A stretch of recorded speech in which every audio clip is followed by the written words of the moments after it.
ஒரு மனிதன் மௌத்தாகிவிட்டால், மரணித்து விட்டால், அந்த மனிதனுடைய உடம்பிலிருந்து அவனுடைய உயிர்கள் பறித்தெடுக்கப்படுகிறது. அந்த உயிர்கள் உடம்பிலிருந்தும் நரம்பிலிருந்தும் எலும்புகளிலிருந்தும் பறித்து எடுக்கப்படும் அந்த வேகத்திலே அந்த உடம்பு புண்ணா போய்விடுகிறது.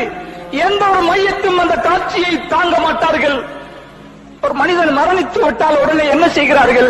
வீட்டில் உள்ளவர்கள் வருகிறார்கள், அடி கழுவ வேண்டும், குளிப்பாட்ட வேண்டும் என்கிறதுக்காக வருகிறார்கள். அந்த மையத்து உடுத்திருந்த சட்டையை, சாரத்தை, உடுப்புகளை கலட்டுகிறார்கள். கலட்டத் தொடங்கும் பொழுது அந்த மையத்து ஒரு சத்தம் வைக்கிறது. ஐயுகள் ராசில், என்னை குளிப்பாட்டுபவனே, என்னை குளிப்பாட்ட வந்திருப்பவனே, இப்பொழுதுதான் என்னுடைய உடம்பிலே உயிர் கலட்டப்பட்டு உடம்புகள் புண்ணா போயிருக்கிறது. என்னுடைய உடம்பிலிருந்து சட்டைகளை கலட்டும் நீ என்னை மெதுவாக நடந்து கொள், தாறுமாறாக கலட்டி விடாதே, என்னை அந்த பக்கம் இந்த பக்கம் போட்டு பிரட்டி இந்த புண்ணுடம்பை இன்னும் அழுத்தப்படுத்தாதே என்று ஒவ்வொரு மையத்தும் கெஞ்சுகிறது. இந்த நேரத்தில் அதிகமாக அந்த மையத்து கவலைப்படுகிறது என்று நபி ஸல்லல்லாஹு அலைஹி வஸல்லம் அவர்கள் சொன்னார். ஒவ்வொருத்தரும் அனுபவிக்கிறோம், ஒவ்வொருத்தரும் மௌத்தாக இருக்கிறோம், ஒவ்வொருத்தருக்கும் இந்த சக்கராத்து வர இருக்கிறது. ஒவ்வொருத்தரையும் குளிப்பாற்றுவதற்காக குடும்பத்தார்கள் வருவார்கள், நம்முடைய சட்டைகளையும் கலட்டுவார்கள். அந்த நேரத்தில் தான் அதை உணர முடியுமே தவிர எவ்வளவு சொன்னாலும் புரிய வைக்க முடியாது. அல்லாஹ்வுடைய நல்லடியார்களே, மையத்தின் இந்த நேரத்தில் படக்கூடிய கவலை, இந்த வேதனை, அது போடக்கூடிய சத்தம் ரொம்ப தாழ்மையாக கேட்டுக்கொள்கிறது. சத்தம் போட்டு கேட்கிறது தாழ்மையா.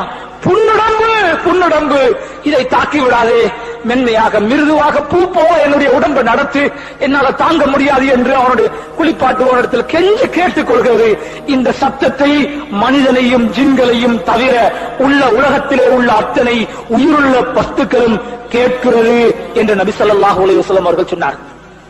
அல்லாஹ்வுடைய நல்லடியார்கள், அதை குளிப்பாட்டுவதற்காக சட்டையை கலட்டினதோட தண்ணீரை கொண்டு வந்து வைக்கிறான் மனிதன் குளிப்பாட்ட. இப்பொழுது இன்னொரு தடவை சத்தத்தை அந்த மையத்திடுகிறது. மையத்து வேற யாரையும் யோசிக்க கூடாது. நம்ம ஒருத்தரை என்ன யோசிக்கும்? நான் அது. நான் மரணிக்கும் பொழுது நான் இப்படி சத்தம் விடுவேனே, இப்படி ஒரு நிலைமை எனக்கு உருவாகுமே என்று நினைச்சா இன்னும் லேசாக இருக்கும். அல்லாஹ்வுடைய நல்லடியார்களே, அந்த மையத்தை இரண்டாவது கத்துகிறது. குளிப்பாட்டுபவனே, நீ தண்ணீரை கொண்டு வந்து வைத்திருக்கிறாய், என்னுடைய உடம்பு புண்ணுடம்பு, நீ கொண்டு வந்து வைத்திருக்கும் இந்த தண்ணீர் என்னுடைய உடம்பு தாங்காது, அந்த தண்ணீர் சுடுகிறது, கொஞ்சம் ஆற்றிக்கொள், ஐஸ் தண்ணிய போட்டு ஊத்திடாது, என் உடம்பு தாங்காது, நல்லா சுடு தண்ணியும் போட்டு என்ன குளிப்பாட்டாது, என் உடம்பு தாங்காது, சூடும் இல்லாமல் கடும் குளிரும் இல்லாமல் நடுப்பட்ட சாதாரண தண்ணீரை என்னுடைய உடம்பிலே மெதுவாக ஊற்றி என்னுடைய உடம்பை இறுக்கமாக தேய்த்து விடாதே.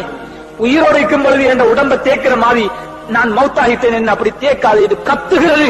அந்த சத்தம் ஜின்களுக்கும் மனிதர்களுக்கும் தவிர எல்லா படைப்பினங்களுக்கும் கேட்கும். நம்ம வீட்டுல ஒரு பூனை இருந்தா அந்த பூனைக்கும் கேட்கும். அல்லாஹ்வுடைய நல்லடியார்கள், எல்லா மிருகங்களும் கேட்கிறது, எல்லா உயிரினங்களும் கேட்கிறது.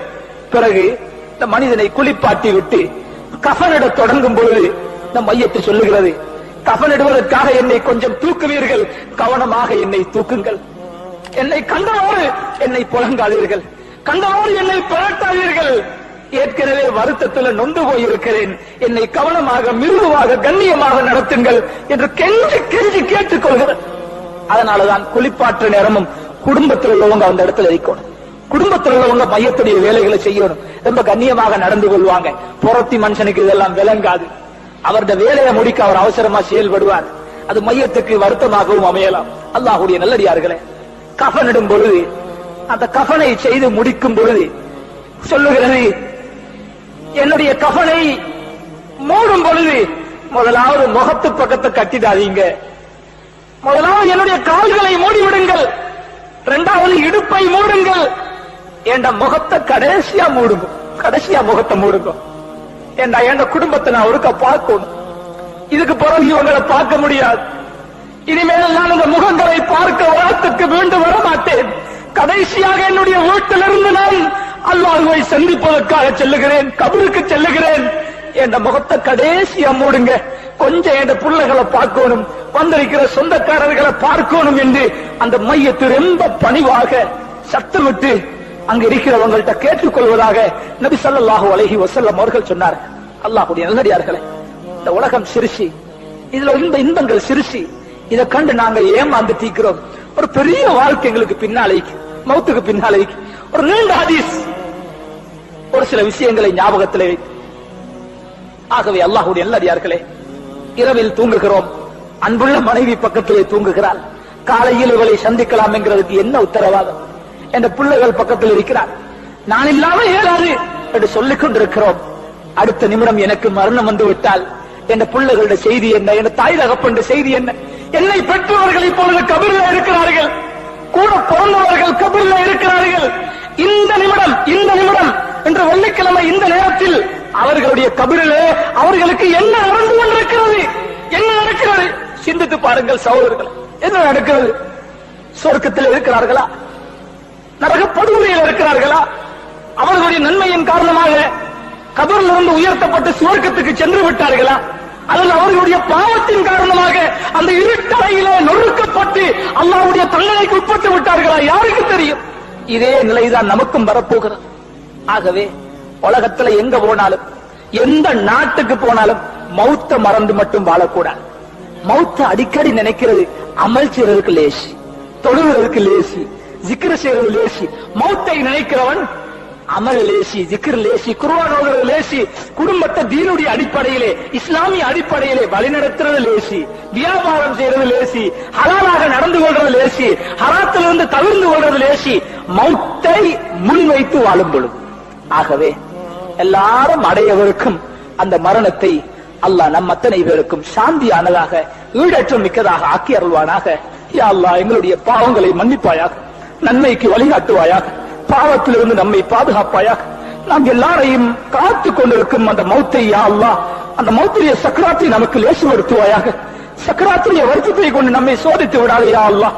நம்முடைய உடம்புகள் தாங்காது யா அல்லாஹ். உன்னுடைய அருள் தேவை யா அல்லாஹ். உன்னுடைய கிருபை நமக்கு தேவைப்படுகிறது யா அல்லாஹ்.